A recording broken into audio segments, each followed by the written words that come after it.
Myanmar has been going through some serious political turmoil lately.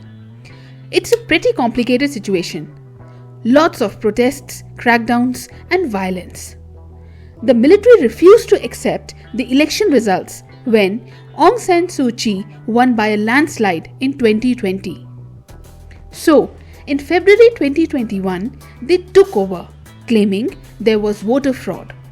Now, the military leaders are running things. You have probably heard terms like Tatmadaw and military junta. Let me break them down for you real quick. The Tatmadaw is what Myanmar's army is officially called. This term has been around since the country's founding father, General Aung San, named it back in 1940s. After Myanmar got independence from Britain in 1948, the Tatmadaw became the official military. They are pretty powerful and involved in a lot of stuff like politics and the economy. Unfortunately, reports claim that they have also been involved in some pretty terrible stuff like conflicts and human rights abuses. A military junta is basically a group of military leaders who have taken over the government by force. You will hear this term thrown around a lot when a military takeover happens. Usually, they rule with an iron fist and don't really care about people's opinions. So, there's not really any democracy going on. In the context of Myanmar's current political situation, the military junta and Tatmadaw are the same. After the military took over, there have been a ton of protests and people are basically up in arms, demanding that the civilian government be restored. Things have gotten really ugly in some parts of the country and it's basically turned into a war zone. The military is using air power to crush the opposition and they are calling the groups that resist them terrorists. Lots of people have been killed and several important places, including the religious and educational centers, have been destroyed.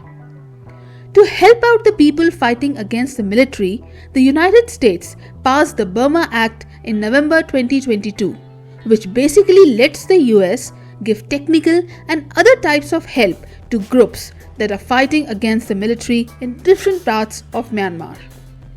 They are trying to put up a strong fight against the military rule. Myanmar's back to square one, with the military running the show again. After the military coup, Aung San Suu Kyi and other leaders were thrown into detention. Parliament was dissolved and a state of emergency was declared. The military said it was to prevent chaos and protect national unity. But it's been over 2 years now and the situation in Myanmar is still dicey. Military rule is nothing new to Myanmar. It had been calling the shots for more than half a century before the democratic government took over in 2016. However, that government didn't have much power and they were pretty quiet when it came to the military's actions against ethnic conflicts in the country. The government even denied any ethnic cleansing or genocide despite over 1 million Rohingyas fleeing the nation. The thing is, the military has set it up so that the civilian government doesn't have much power. This goes back to the constitution they made in 2008, which gives the military a lot of control. For instance, the constitution requires that 25% of parliament is made up of unelected military officers. Plus, in emergencies, the commander-in-chief of the military has the power to control all the branches of the government, executive, legislative, and judicial.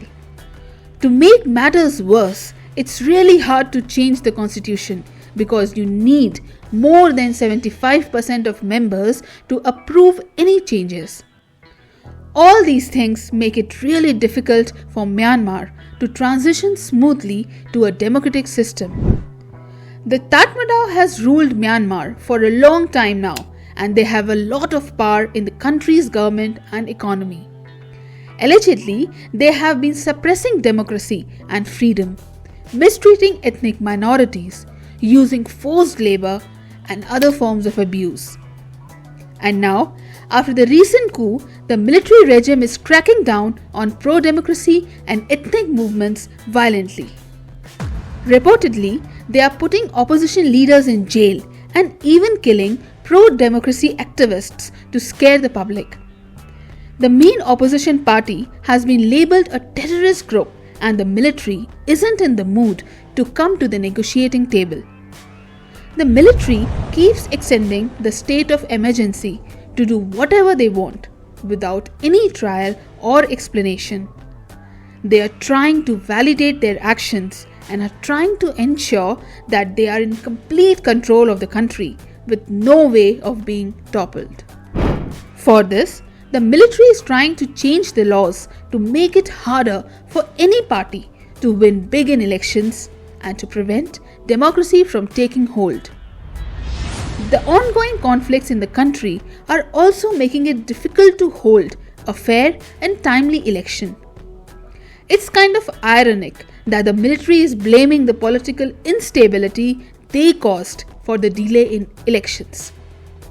Unfortunately, it looks like the only way for Myanmar to really become a democracy is for the military to actually start making changes toward a democratic system. The situation in Myanmar is getting worse day by day, and it's causing a lot of problems for the neighboring countries as well. Bangladesh is already struggling to deal with the Rohingya refugees who fled Myanmar in 2017, and they can't take in any more refugees. India and Thailand are also not in a position to take in any refugees. This is creating a humanitarian crisis, and it's putting a lot of strain on the stability of the entire region. The international community is expressing concerns about the reports of violence and human rights violations by the military in Myanmar. Lots of organizations and governments are calling for the military to own up to what they have done and start respecting human rights. It's gotten so bad that the military is even bombing the people to keep them in line. The United Nations is also getting involved, and they are demanding that the violence stops and that the country goes back to being a democracy. The United Nations Security Council even passed a legally binding resolution about it. But let's be real, there's not much they can do if the Tatmadaw doesn't comply. That's why the military junta is still doing whatever they want, even though the UN said not to. The military's actions are leading to its isolation from the Western and regional blocs.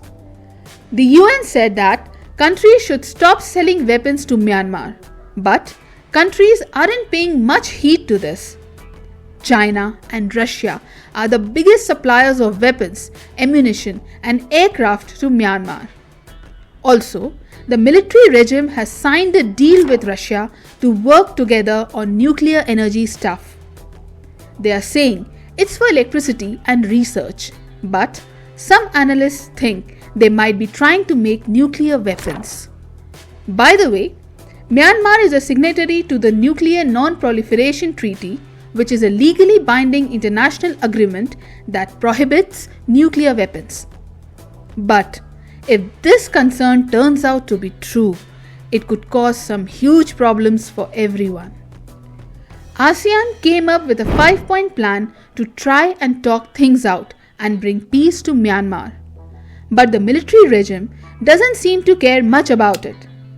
Apart from ASEAN, Myanmar is a part of several other regional groups, such as the Mekong-Ganga Cooperation and BIMSTEC. But they haven't done much either to address their security concerns and help the millions of people who are struggling with poverty and displacement. It's a real mess. The economy is tanking and people are dying. Reportedly, the military is even blocking aid from getting to the people who need it the most. And the international community isn't doing enough to stop it all. At this point, it seems like democracy in Myanmar is a distant dream. and there's plenty of blame to go around for how things got this bad.